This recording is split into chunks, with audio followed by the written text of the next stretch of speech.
Taunsa news में आपको ले चलते हैं तौसा शरीफ की यूसी मोड़ झंगी की बस्ती रहमान आबाद में, जहाँ के मकीन आज के जदीद दौर में भी स्कूल, रोड और मरकज़ सेहत जैसी बुनियादी सहूलियात से महरूम होकर ज़हनी कर्ब का शिकार बन चुके हैं।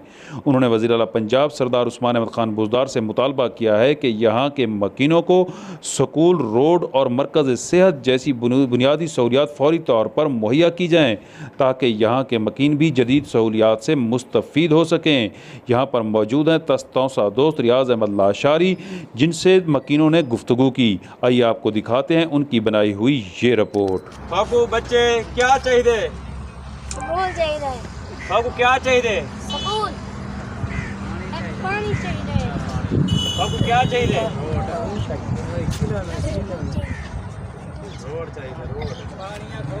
ये बच्चे आदन के साकू स्कूल चाहिए।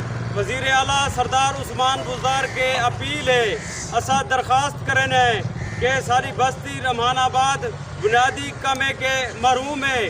सारी बस्ती रहमानाबाद ना ही स्कूल है, ना ही हस्पताल है। सारी बस्ती रहमानाबाद रोड कहीं नहीं, नालियाँ कहीं नहीं। वज़ीर आला सरदार उस्मान बुज़दार साहब बीए जैसे तरक्याती कम बुनियादी कम थींदे पन, असीं चाहते हैं कि सारी बस्ती रहमानाबाद तरक्याती बुनियादी कम कीते वञनि। रहमानाबाद ना कोई रोड है, न शहरी के अंदर ना कोई स्कूल है, ना हस्पताल है।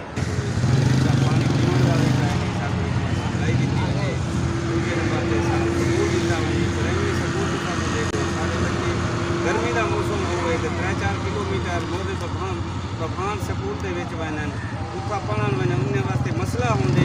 हर जगह, हर इलाके, हर मुल्क हस्पताल, स्कूल, 16 गलियाँ, हर चीज़ और काम जारी है। सारे बस्ती रहमानाबाद कोई ना सरकारी स्कूल है, ना कोई गली 16 है, ना कोई मिठा पानी है। और निके निके बच्चे सारे ये स्कूल वैन गर्मी ते अध्याय ते राहें पेर साड़ वैन। तहसील तौसा दे विच बै तरक्की के काम थींदे पैन। असां भी ये तहसील तौसा दे जेड़ा रावण वाले है आदन के साकू स्कूल चाहिए, साकू रोड चाहिए, साकू मिठा पानी पीवन वाला चाहिए, क्योंकि साडे इलाके च पानी मिठा पीवन वाला कहीं नहीं। साडे इलाके च कौड़ा पानी है, जेरे लोग साडे इथा पीनन वो बीमारी के दूचार हैं। साडा मुतालबा है वज़ीर आला सरदार उस्मान बुज़दार के साड़ी अपील सुनी वञे ते साकू तरक्याती बुनियादी काम सारे बस्ती रहमानाबाद कीते वञनि।